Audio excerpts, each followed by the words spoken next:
Bueno, a ver si están todos ahí. Bueno, vi que algunos pudieron ir haciendo lo de las expectativas y su presentación, así que les agradezco mucho, muy lindo lo que escribieron. Me alegra que la mayoría esté trabajando, que bueno, me alegra también las expectativas que tienen. Espero, como les había dicho, poder eh, lograr esos objetivos que también ustedes se plantean, que los podamos lograr juntos. Por eso es muy importante que haya como esta interacción entre nosotros para poder enriquecernos, tanto de lo que yo les puedo dar como también lo que ustedes tienen, porque eh, yo sé que muchos de ustedes tienen experiencia en este trabajo, en el estar cerca de la gente, en ver realidades distintas. Me gusta porque acá hay eh, un sinfín de ideas, incluso de los que miran las clases después, que también es interesante que, que nos pueden dar, por más de que no podamos compartir ahora este momento. Hay un montón de culturas y esto de que seamos de diferentes países es sumamente enriquecedor. Ay, qué lindo sería que algún día nos podamos juntar todos y no alcanzarían las horas para hablar de experiencias, de cultura, de ideas. Pero bueno, vamos a hacer lo que se puede utilizando este recurso que es buenísimo. Así que bueno, continuamos un poquito. Habíamos visto esa primera aproximación de lo que es lo que nos deja Freud. Como les había dicho, esto del inconsciente no tiene por qué estar separado de lo que es nuestra concepción más importante, que es Dios. Vamos a ver cómo surge la psicología de la religión y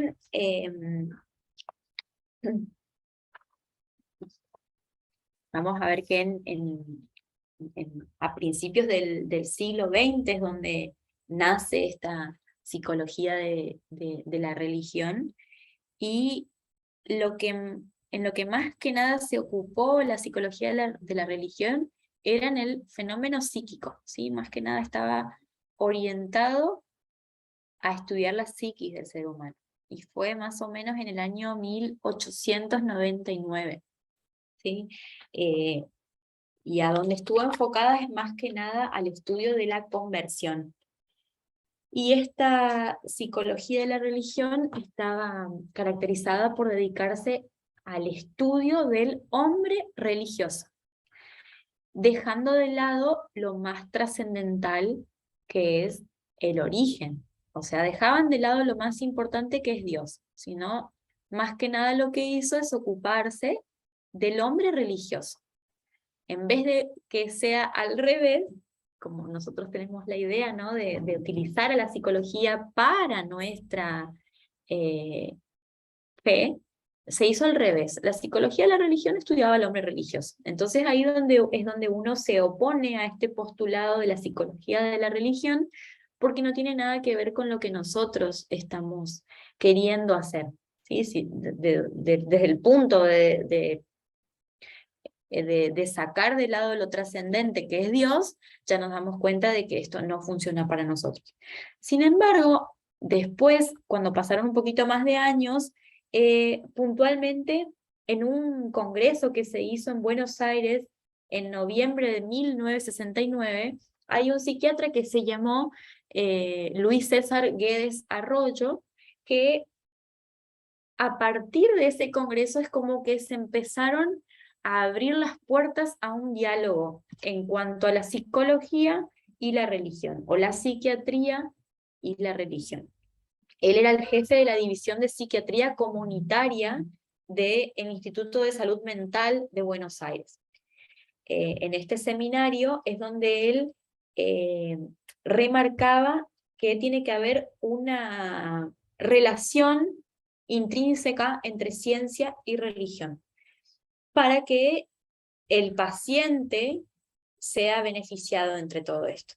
Porque, bueno, él decía que había que separar la cizaña del trigo, porque si esto no se hacía, entonces el enfermo se va a ver privado de lo que tiene como positivo la ciencia y de todo lo que es un valor constructivo que trae la religión. Entonces es donde ahí, a partir de este congreso, de este seminario, es donde se empieza a abrir una posibilidad a considerar que no son tan enemigas la psicología, todo esto que ofrece la ciencia, con el cristianismo. A diferencia de lo que es la psicología de la religión, se empieza a considerar de manera más importante la mirada de Dios y cómo tiene que ser el origen para empezar a trabajar las enfermedades mentales. Él también decía que sería importante que el ministro religioso empiece a diferenciar lo que es el pecado de los trastornos mentales, o de lo que es el pecado y la enfermedad mental. Entonces, esto lo podría hacer a la luz de la psicología moderna y a la luz de la palabra de Dios. Él decía que la psicología aporta pautas útiles para el progreso de la ciencia y el progreso de la religión. Entonces, ahí es donde se empieza a considerar que la psicología es un recurso de la religión, ¿sí? A partir de él, como les decía, es donde empieza como a abrirse este diálogo. Y a partir del diálogo psicoteológico, se empieza a ver como que hay una unidad semántica, es decir, que hay una unidad en lo que son las palabras de la psicoterapia o psiquiatría también con la religión, en esto de la cura de alma. ¿Qué pasa? Psicoterapia, psiquiatría tienen el origen, un origen del significado etimológico que es el cuidado de las almas, como veíamos la vez pasada, ¿no? En esto de la cura de almas, ¿no? Cuidado de almas, cuidado del hombre también. Y la palabra psico, como habíamos dicho, la psiquis, es el alma, es esta parte viva, el alma, y la terapia o terapeuo, como se decía, es más el cuidar, el hacer un servicio. Entonces aparece esa palabra de servir. Entonces vamos a ver cómo el psicólogo y el psiquiatra son como los considerados como los sanadores, entre comillas, sanadores del alma. Y vamos a ver cómo el objetivo del psicólogo y la psiquiatra, y la psiquiatría va a ser la salud mental del ser humano, y la religión va a ser el de la salvación del ser humano, ¿sí? Entonces, el pastor tenía como ese objetivo específicamente de la salvación, y la psicología de la salud mental. Lo importante en esto es que estos términos, tanto que proceden de la misma palabra que es salvus, tiene que ver con el sanar y el salvar, vienen como del mismo origen, ¿no? Y esa terminología donde dice que hay una unidad semántica entre la psicología y la teología, es como que nos indican la misma preocupación, que es sanar al ser humano, es que el ser humano se integre, que pueda realizarse plenamente. Entonces ahí vemos como hay una unidad en esta semántica. Sin embargo, la tensión de la semántica viene al presupuesto que la perspectiva psiquiatra, de la psicología, perdón, está en el ser humano específicamente, y la teología, la religión, va, como habíamos dicho, en el salvar las almas. Sin embargo, vemos como tanto el campo teológico como el campo eh, psicoterapéutico tienen como la preocupación común, que es la salud del ser humano, ¿sí? ¿Por qué queremos salvar al ser humano? Porque queremos que esté bien, porque queremos sanar al ser humano, porque queremos que esté bien. Entonces ahí es donde la parte de de la psicología con la religión empiezan a tener este diálogo de confluencia. Entonces, por ejemplo, algo que recalca uno de los libros que estábamos leyendo, que es el de Jorge León, él dice que igual hay una parte en la que uno tiene que diferenciar muy bien esto, porque en ese momento habían surgido pastores que psicoanalizaban y psicólogos que hacían de pastor. Entonces, esa doble función solo servía en casos limitadísimos, porque empezaban como a mezclarse tanto que cada uno se iba por el lado incorrecto. Entonces ahí donde hay que entender muy bien que la psicología es un recurso del cristianismo, solamente un recurso. Nosotros no, como consejeros, o ustedes como consejeros, no van a psicoanalizar a nadie, no van a ir al origen profundo de lo que es la psicología, sino que van a tomar herramientas de la psicología para trabajar eh, con los seres humanos, orientándolos a la salvación. ¿Se entiende? Entonces, ahí es donde surge este diálogo psicoteológico. Y a partir de ese diálogo psicoteológico, sí tenemos lo que es el nacimiento de la psicología pastoral, que es distinto a la psicología de la religión. La psicología pastoral surge después de la Segunda Guerra Mundial, donde lamentablemente esta guerra trajo muchísimos, miles de enfermos mentales, eh, y no había tantos pacientes y una escasez terrible de psicólogos y psiquiatras. Entonces, a partir de la Segunda Guerra Mundial empezaron a trabajarse en psicología las terapias de grupo, porque no se podía, digamos, atender a cada paciente particular porque era demasiados, entonces empezaron a utilizar las terapias de grupo y es donde también empezó a surgir eh, el cuidado pastoral por la cantidad de necesidades espirituales que se veían.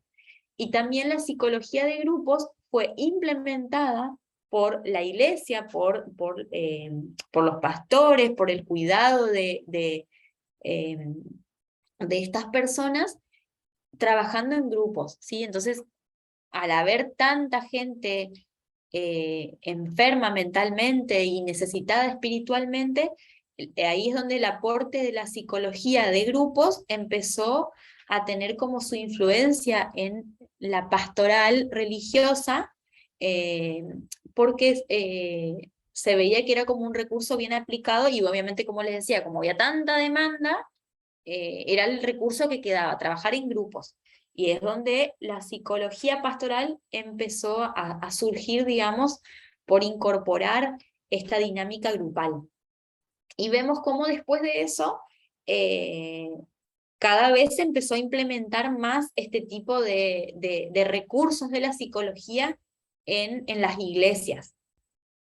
Entonces, se considera que la psicología vino a ser este recurso en la pastoral porque ayudaba al pastor a entender lo que hacía y a trabajar con las personas, entendiéndolas desde su mecanismo psíquico, y también la psicología pastoral empezó a ayudarle a los pastores, en ese caso, a las personas que se dedicaban a esto, a entender un límite, ¿sí?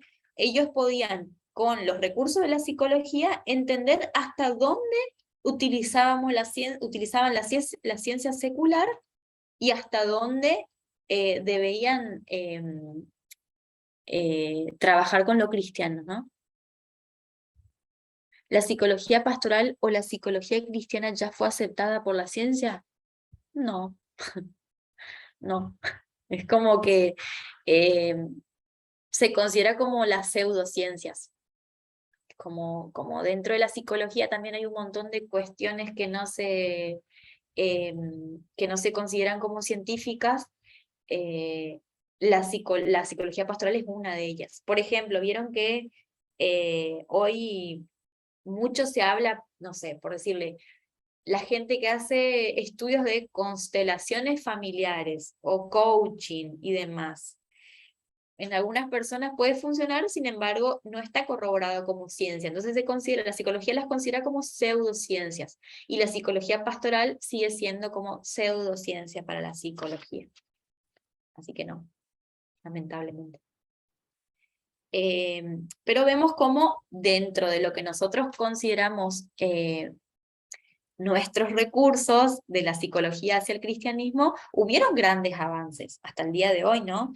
Entonces la psicología pastoral nos ayuda a tener una profundidad más grande de lo que es la personalidad humana. Y es importante entender que el mensaje cristiano tiene que considerar a todas las perspectivas del ser humano. Y una de esas perspectivas es la dinámica inconsciente, es entender el comportamiento y es entender las emociones. Entonces es ahí donde se considera que el mensaje cristiano tiene que englobar a todas las áreas de la persona, y el psicólogo, la parte psicológica es una de ellas, ¿sí? Entonces, la psicología pastoral, además, es la que va, como les decía, a considerar la separación entre lo que es el pecado de lo que es la enfermedad mental.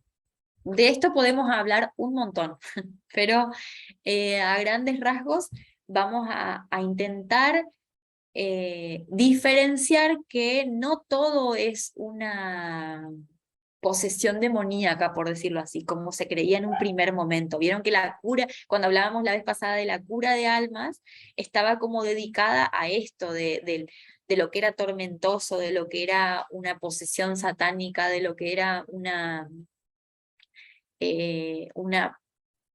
un problema espiritual, como que estaba dedicado a eso nomás. Nosotros vamos a ver que esta cura de almas, con el enfoque psicológico o con lo que la psicología ofrece a la religión, tiene que ver con entender de que hay trastornos mentales que no necesariamente tienen como su origen pecaminoso, si se quiere. Entonces vamos a ver que esta cura de almas sirve como un auxiliar. La psicología es un auxiliar del cristianismo. Entonces va a hacernos entender la naturaleza del hombre en esta parte, en esta dimensión psicológica y del inconsciente. Claro, como dice Litia acá, se decía que tenía, siempre se consideraba que es como que es un demonio, ¿no? La enfermedad mental es como demoníaco.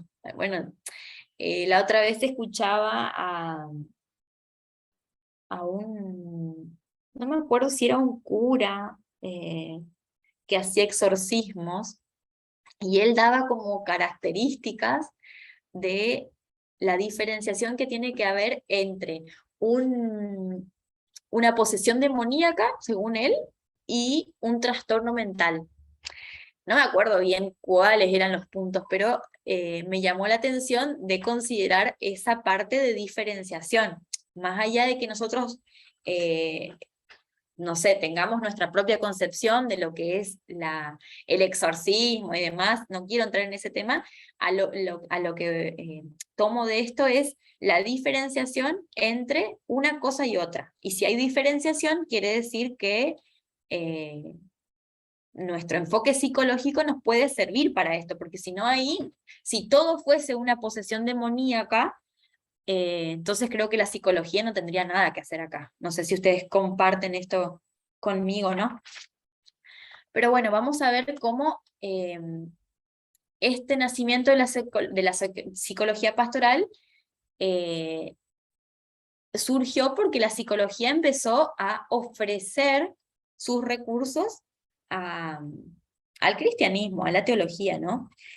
¿Y qué pasó? Empezaron a verse un montón de situaciones, ¿no? Por ejemplo,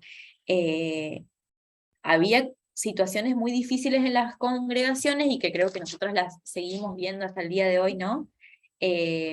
Había hermanos muy fieles, por ejemplo, pero que eran víctimas de abuso, eran víctimas de sus conflictos internos, que esos conflictos internos son conscientes o inconscientes, y vemos personas que estaban o están en una constante agonía y aflicción, ¿no? Entonces, la idea del consejero cristiano es que la agonía de esa persona cese, ¿sí? Que termine de sufrir y que ese sufrimiento lo lleve a una conversión hacia Dios, ¿no?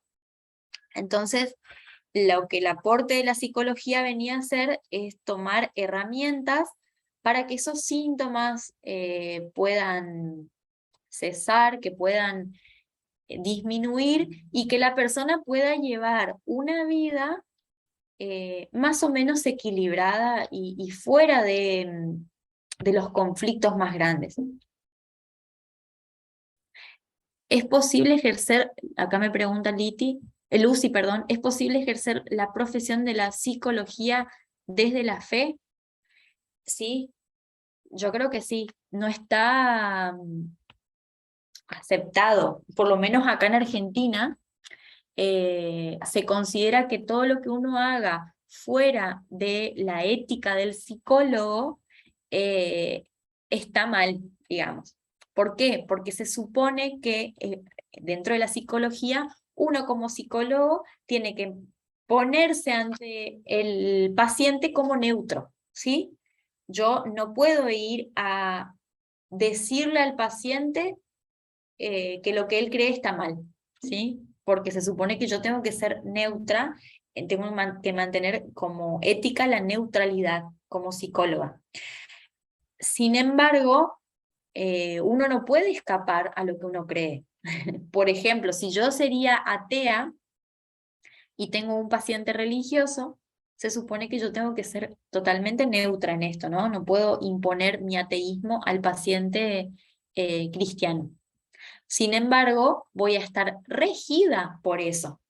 Ahora, de la misma manera pasa al revés. Yo no puedo venir a imponer algo a la persona, sin embargo, mis bases siempre van a estar fundadas eh, en cierta orientación hacia lo que yo puedo darle a ese paciente. Sí es cierto que como psicología no se considera como aceptable, ¿sí? Dentro de lo que es por lo menos Argentina. Sé que en otros países, y estoy en algunos grupos de psicólogos cristianos, sobre todo de Ecuador, hay algunos de otros países de Centroamérica, pero que sí consideran a la psicología cristiana como parte de su trabajo común y corriente. Acá en Argentina por ahí es un poco más cuestionado. Sí, Lucy, decime, perdón que recién te doy la palabra.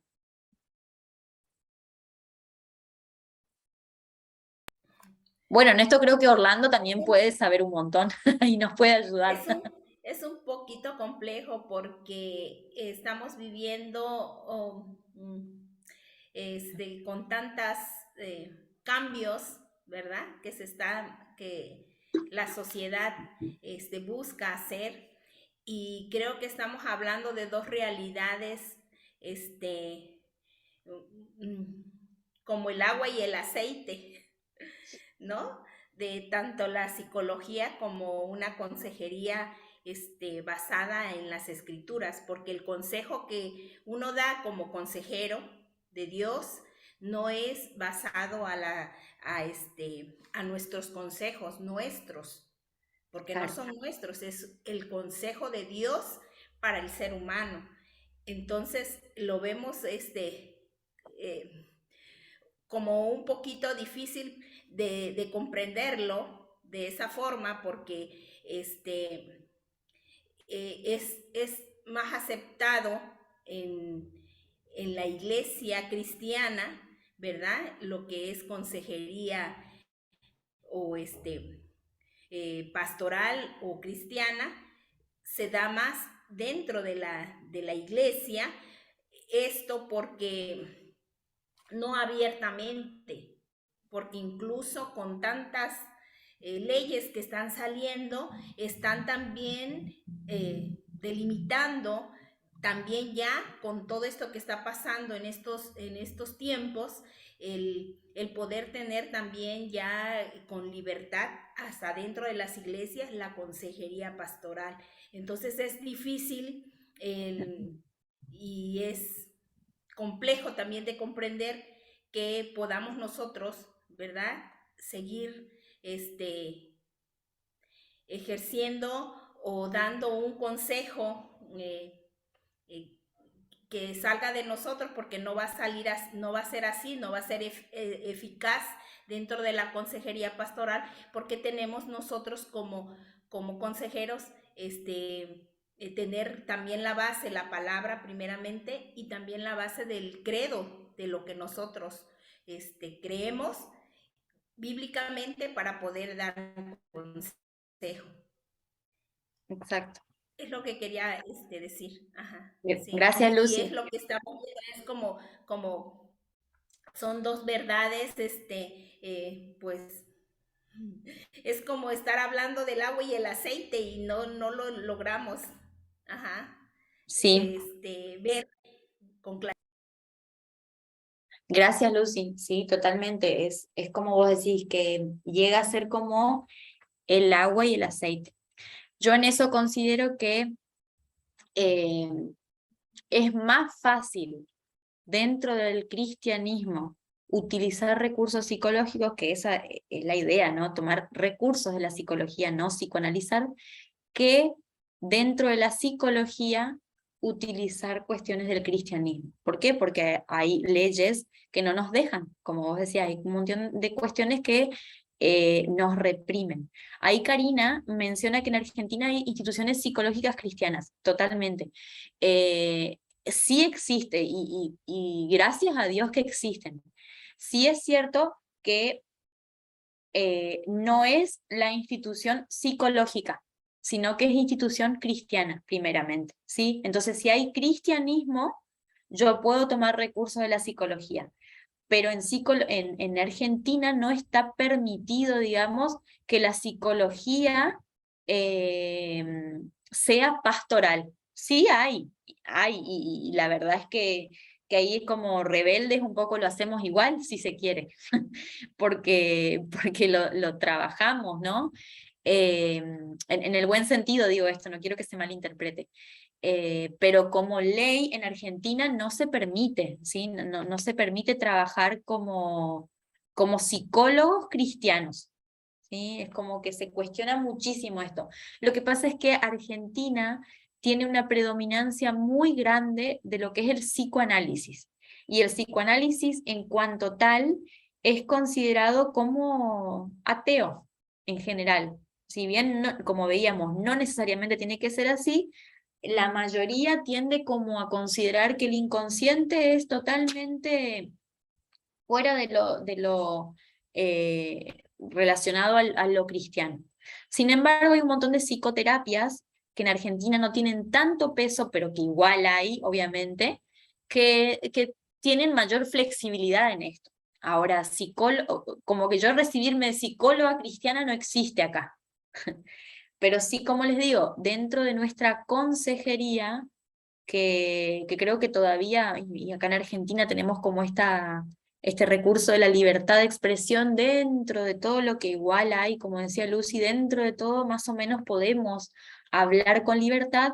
Entonces, dentro de las iglesias sí tenemos que eh, por ahí valorar esto de las herramientas psicológicas que sí podemos utilizar. ¿Se entiende?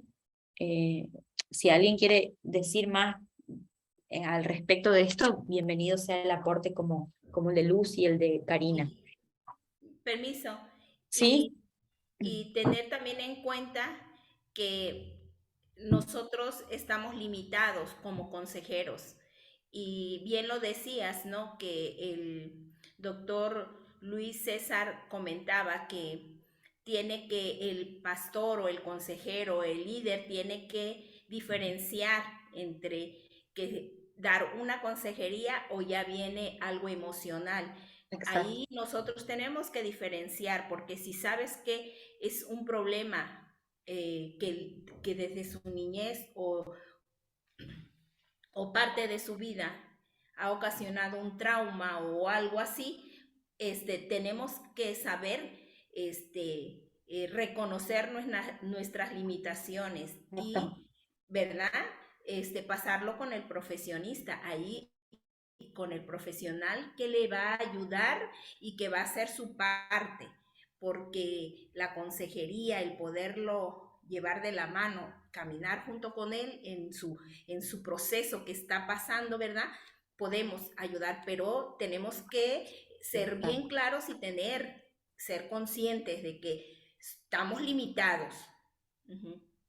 Exacto, sí, totalmente como veíamos hoy, ¿no? Que es importante conocer nuestras limitaciones en cuanto a, a lo que no sabemos como recurso profesional, si se quiere, y también nuestros recursos, nuestras limitaciones en cuanto a nuestra propia vulnerabilidad o sensibilidad. Sí, hay personas que pueden ser mucho más sensibles a una situación y que requieran una derivación, y hay otras situaciones en las que no se tiene por qué tener el recurso como para trabajar y que es necesario hacer una derivación. Sí, por decirles, ahí, Clelia, ya te doy el lugar.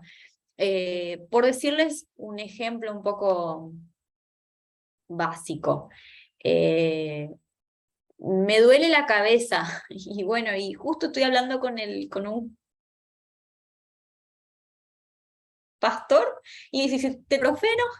Bueno, sí, pero si tu problema deviene a algo médico, vas a tener que ir a atenderte con el doctor. No te va a poder seguir diciendo el pastor o, el, o tu hermano seguí tomándote tal cosa, porque requiere una derivación. Y esa es la parte en la que en el enfoque psicológico también hay que entenderlo así de simple, si se quiere, de que hay cuestiones en las que escapan a lo que uno sabe y que es importante derivar. Ahora también el psicólogo puede trabajar de manera integral con el paciente, con el pastor y viceversa. Nosotros consideramos a la persona, al ser humano como un todo. Nada escapa a, a una cosa de la otra. Si una persona es espiritual y es cristiana, sobre todo, porque espirituales pueden haber muchos, pero cristianos no, eh, y entiende que, y este psicólogo entiende que la persona debe tener un enfoque integral, es ahí donde es súper importante unir a esto, ¿no? Y trabajar si se puede en conjunto. Y viceversa también. Si el pastor, el consejero, eh, sabe que su aconsejado está haciendo terapia, por ejemplo, ¿por qué no trabajar de manera conjunta? Hay gente que se presta a esto y la verdad es que hay gente que no. Lo ideal sería siempre trabajar de manera integral. Clelia, ¿querías decir algo? ¿Que habías levantado la mano? Sí, pasa a todos, buenos días. Gracias. Eh, sí, lo que quería decir, bueno, es más allá de lo que dijeron. En el caso, vos decías que no había, en Argentina no hay psicólogos cristianos, es verdad. En realidad los orientan con esa carrera, pero por ejemplo, yo tengo el ejemplo de mi hermana, que bueno, ella está en Estados Unidos, no está acá en Argentina.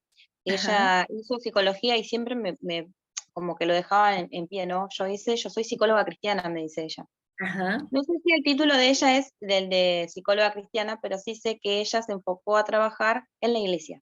Así como vos viste que por ahí uno tiene su consultorio, pero también trabaja con personas que realmente necesitamos a veces de alguien que nos guíe con la guía del espíritu y de las bases bíblicas. Y a veces es muy difícil encontrar un psicólogo que tenga esa fe, como vos decís, esas bases firmes que vos tenés de decir, si yo como cristiana te tengo que aconsejar y como psicóloga también, es como que complementar eso está buenísimo, porque no todos lo hacen. Por ahí el psicólogo que va y hace la carrera de psicología y dice, bueno, voy a ser psicólogo fin y hace todo un análisis, todo lo que tiene que trabajar con un paciente, pero es como que no sé si todos los ven así, pero el psicólogo cristiano deja algo en su paciente que no, un psicólogo común no lo va a dejar. me parece, no sé si lo ves así, pero yo te considero a vos así como ese psicólogo que vas a dejar siempre algo en ese paciente porque vos tenés el espíritu del Señor, que por ahí otro psicólogo común no lo tiene. Y es verdad lo que decía Lucy, generalmente cuando las cosas se nos escapan de las manos, siempre está bueno recurrir a un profesional, pero siempre también tener en cuenta que el grupo de la iglesia, y mejor si tenemos un psicólogo, pueda también estar orando y teniendo en cuenta y enseñándonos qué es lo que tenemos que tener en cuenta a la hora de aconsejar. Ese era mi aporte, Cintia, un placer haberte visto. Yo no puedo estar en las clases, hoy me tomé el día y quise estar, así que me gusta mucho todo lo que estamos aprendiendo, todo lo que nos estás enseñando, y espero que el Señor siga bendiciendo tu vida y siga trabajando con vos. Gracias, Clelia, que la verdad que es lindo tenerte acá, ojalá pudieras estar siempre, pero bueno, sí. Ves las clases y después en cuando se pueda dar tu devolución y poder hacer esto, está buenísimo y te agradezco. Y gracias por tu aporte. Sí, yo creo mucho lo que decía Clelia de lo que uno puede dejar, no porque yo me crea mejor que nadie, en lo más mínimo. Sí, siento que es Dios el que actúa a través de eso, ¿no? Por ahí acá donde yo vivo, que es un lugar chico, bueno, el boca en boca se va conociendo en algunas cosas, ¿no? Y a mí, si bien, como decíamos, acá en Argentina no hay título de psicólogo cristiano, a mí, por ejemplo, me busca mucha gente por decir, yo sé que vos sos cristiana, entonces quiero que me atiendas porque sé que sos cristiana. Sí es cierto que yo mantengo mi neutralidad, no le estoy hablando todo el tiempo a la gente, yo creo que vos, yo creo esto, porque sería hablar de mí, eso es lo que no debemos hacer, ponernos a nosotros primero. Sí es cierto que mi enfoque va a estar relacionado a esto, pero jamás inculcar nada en nadie, ¿no? Esa es la parte que incluso lo digo con mucho cuidado y para tomarlo con pinzas, ¿no?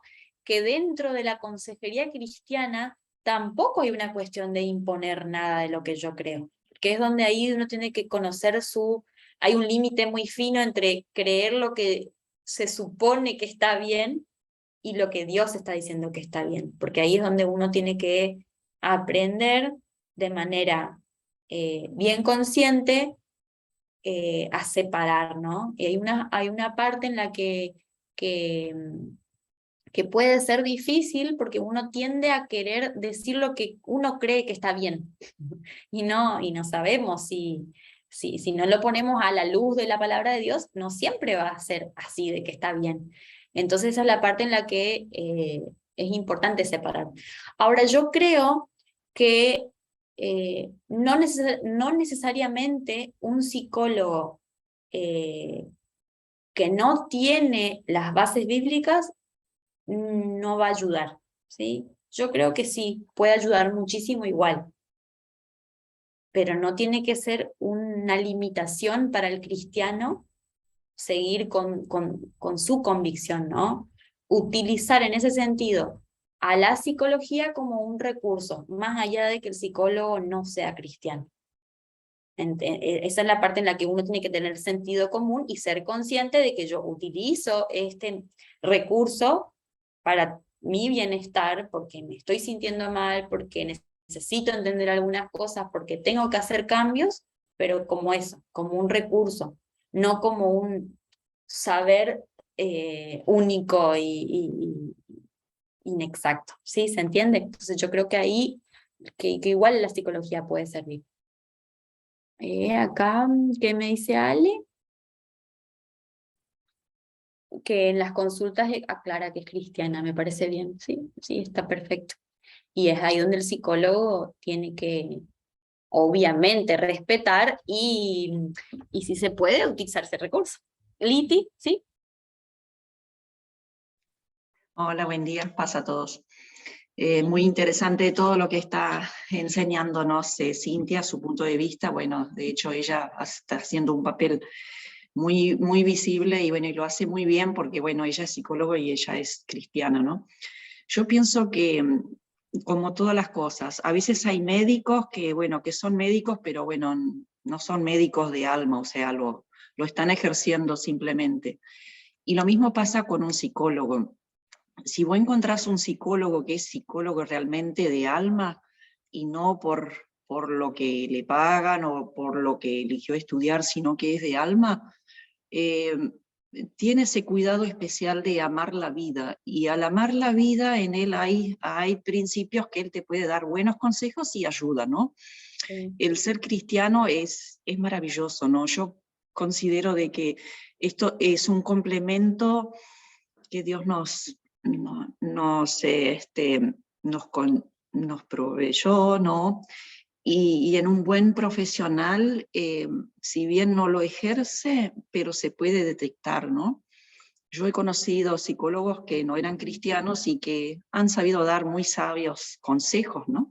Ujú. Y uno mismo en la sabiduría que Dios nos da como cristianos, nosotros lo podemos aplicar de esa manera y bueno, y ya nos ayudó. O Sí. sea, de pronto decimos, bueno, yo no voy a un psicólogo que no sea cristiano porque, bueno, tengo esa fe de que tiene que ser cristiano. Y muchas veces no es así. O sea, hay psicólogos que son de alma. Yo en mi vida necesité solo una vez de un psicólogo y fue en mis primeros años de matrimonio. Y bueno, realmente fui ayudada y bueno, y valoro, y ahí es donde conocí de que existen psicólogos, ¿no? Y Ujú. doy gracias a Dios. Y bueno, y sigo aprendiendo. Así que bueno, quería acotar eso de que yo lo veo de esa manera, ¿no? Que uno siendo personas y teniendo la influencia del Señor en uno, uno puede diferenciar eso, ¿no? Y puede apreciarlo. Exacto. Gracias. Gracias, Liti. Creo que no lo pudiste haber explicado mejor. Ahí está bien claro lo que significa esta separación, ¿no? De, del hacerlo con vocación, porque vendría a ser la vocación lo que uno... a ver, ¿por qué estudiamos psicología? Más allá, sacando de lado, en el buen sentido, ¿no? Lo cristiano, está en el servir, en ayudar, en el hacer el mundo un poquitito mejor. Entonces, como vos decías, psicólogos, médicos de alma, están en el ayudar y pueden tener un montón de recursos. Es más, yo cuestiono por ahí el hecho de que yo no voy a un psicólogo que no sea cristiano, lo cuestiono. eh, ¿Por qué? Porque se supone que tiene que ser al revés. O sea, realmente, si yo estoy convencida de lo que creo en Dios, nada de lo que me va a venir a decir otro va a cambiar mi convicción. Entonces, si yo soy consciente de lo que yo estoy creyendo, utilizo a la psicología como un recurso. Y puede que la persona o las cosas que estemos charlando a veces puede que no coincida con lo que yo creo, pero si yo estoy convencida y tengo mi convicción firme, no tiene por qué hacerme tambalear eh, una concepción distinta, ¿se entiende? ¿Me explico? Yo no considero que una persona no puede ir. Es más, lamentablemente creo que hay más psicólogos que no son cristianos que psicólogos cristianos.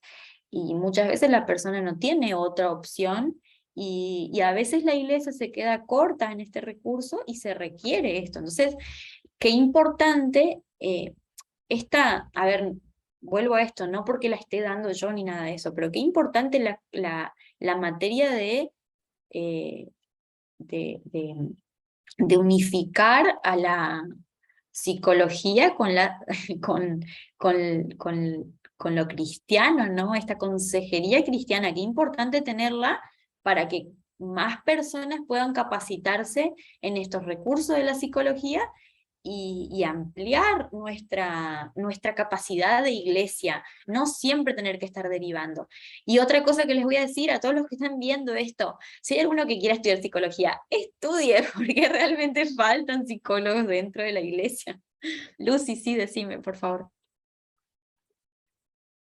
Sí, una de lo que pasamos nosotros como consejeros, creemos que, y es verdad, cualquiera puede dar un consejo dentro de la iglesia, pero también hay que estar conscientes de que hay un llamado para los que aconsejan. Es un Sí, llamado de Dios. Te llama a hacer eso, no como una profesión, pero sí como un llamado dentro de la congregación. Y cuando uno, por ejemplo, yo agradezco a Dios por la oportunidad que Dios me ha dado de tener un varón de Dios a mi lado y aparte de eso que ejerza la psicología. ujú, Entonces, el ver sus dones y ministerios de él y los míos se complementan, ¿verdad? Porque Dios así es perfecto en lo ujú, que hace en la vida del ser humano. Y los psicólogos que tienen a Cristo en su vida y que dentro de nuestra iglesia los tenemos, pues hay que aprovecharlos. En este caso, tu persona, ¿verdad? Es de bendición en la iglesia en Maciá, por ejemplo. ¿Por qué? Porque hay denominaciones o hay iglesias que no tienen son escasos los psicólogos que tienen la fe en Dios claro. para poder ayudar a los demás. Entonces, no tienen a Dios en su vida, ¿verdad? Pueden ayudar a otras personas a, a, a enseñarles una calidad de vida diferente y aprender y hacer feliz a otra persona. Entonces eso Claro. lo obtiene la palabra de Dios, Dios, aunque mucha gente, al revés, muchas personas piensan que los cristianos no tienen argumentos o no tienen nada que aportar a la psicología, Claro, pero en realidad, tanto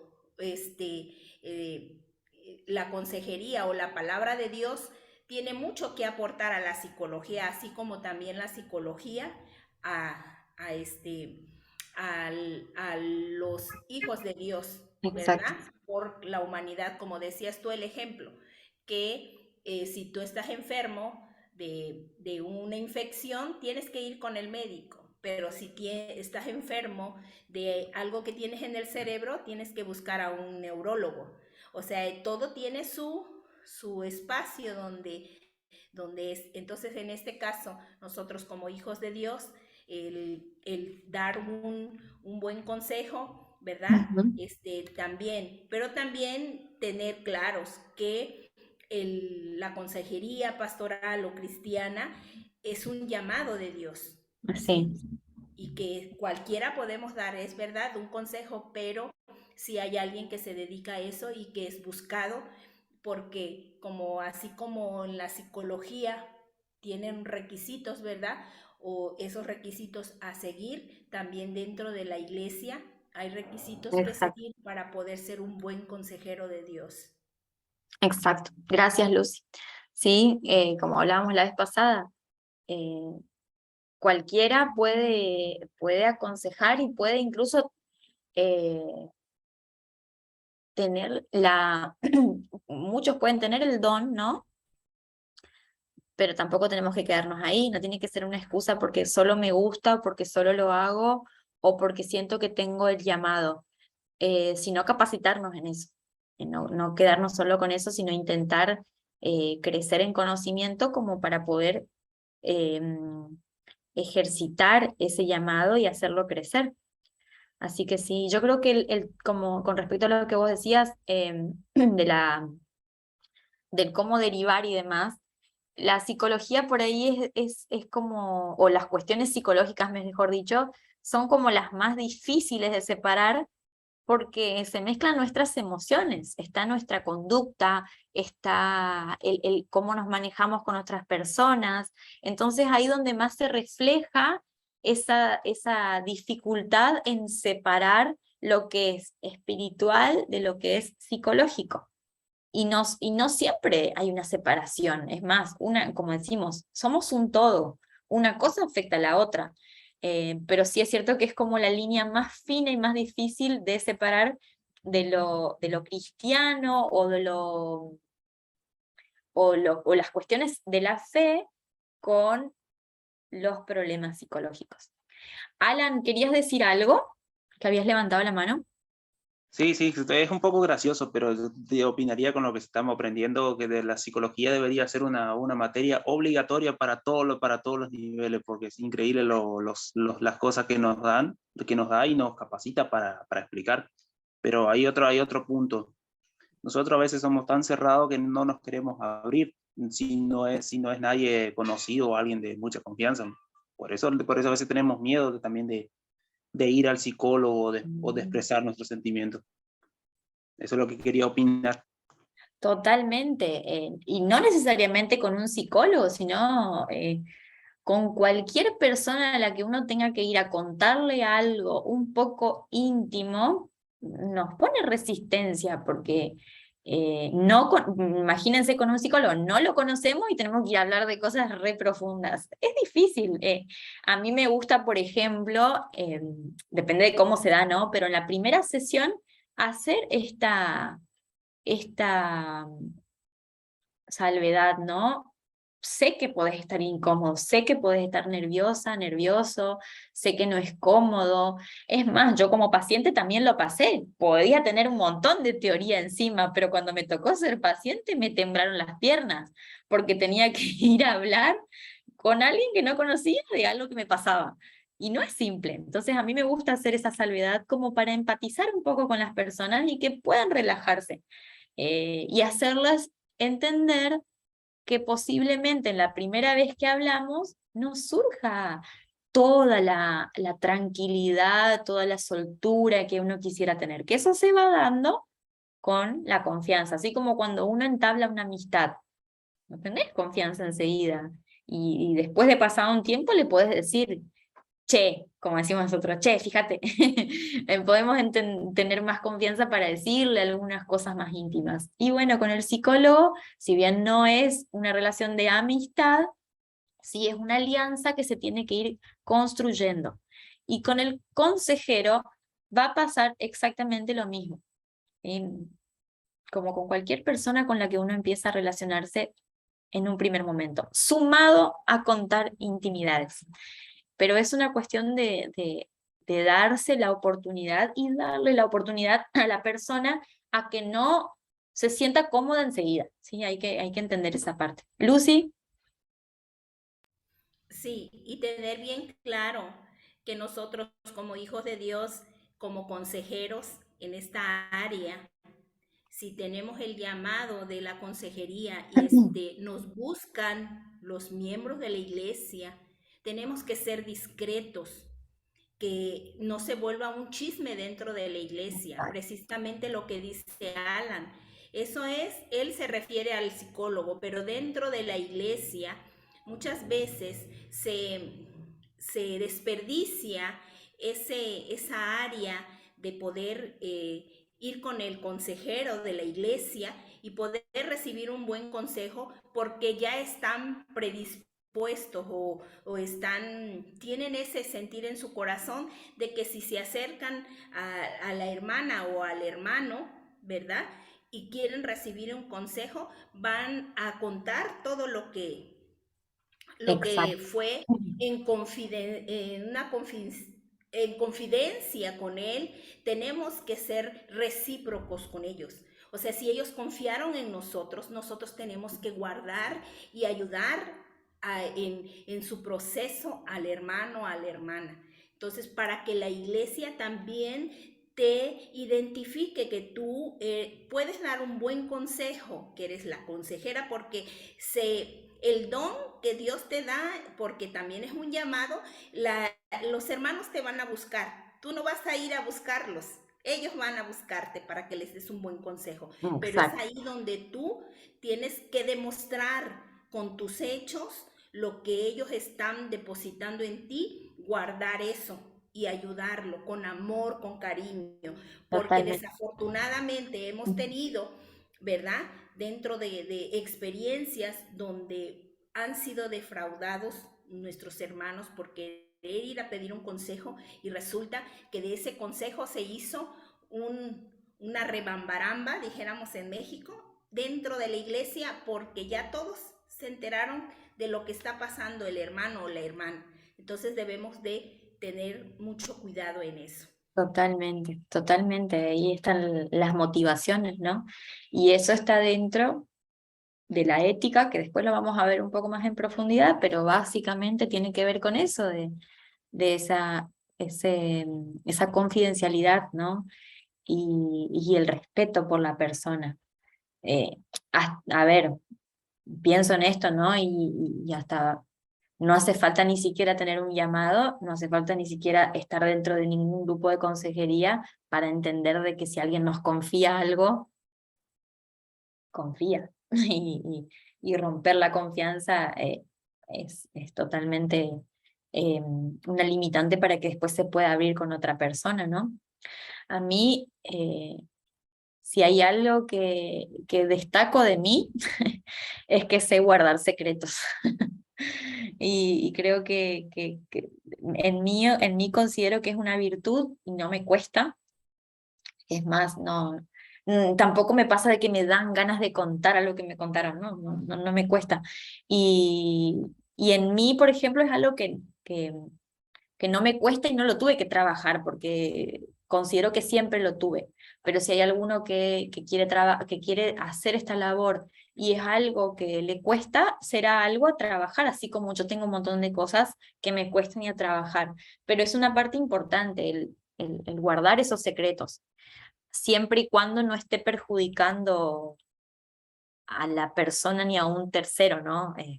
Por decirles a un caso extremo, quiero ir a matar a mi suegra, bueno, voy a tener que romper el secreto, no, porque hay cuestiones que se escapan. Fuera del chiste, ¿no? Siempre hay que considerar algunas excepciones, pero es importante guardar, cuidar esa confianza que la gente tiene en nosotros. Así que bueno, me parece que fue una lindísima clase, otra vez se me pasó volando, no sé ustedes. Vamos a dejar acá y vamos a vernos el miércoles, vamos a intentar de cerrar estas ideas. Ya veo que no creo que nos alcance el tiempo para hacer todo, pero voy a intentar que medio que al comienzo hagamos ese test. No sé por qué a la gente les encanta hacer test. ¿A ustedes les gusta la idea? Porque algunos me dijeron que sí les gusta. Entonces, bueno, el Lucy capaz que lo conoce, que es el test de inteligencias múltiples, que es autoadministrable, por eso lo vamos a hacer. Pero es interesante y es lindo. Pero generalmente a la gente les encanta hacer test, no sé por qué. Pero bueno, vamos a dejar acá y nos vemos el miércoles. Si ustedes van teniendo algunas dudas o algo así, si revisan y quieren ir escribiéndolas para traerlas en esa clase, las hacen y las vamos hablando ahí. ¿Dale? Bueno, chicos, quedamos acá. Estaba por decir chicas, pero ahí vi que está Álvaro y que después lo van a ver algunos más. Así que chicos y chicas, los despido. Espero que tengan una linda semana. Hasta el miércoles, una linda tarde y que bueno, puedan estudiar. Así que bueno, terminamos acá.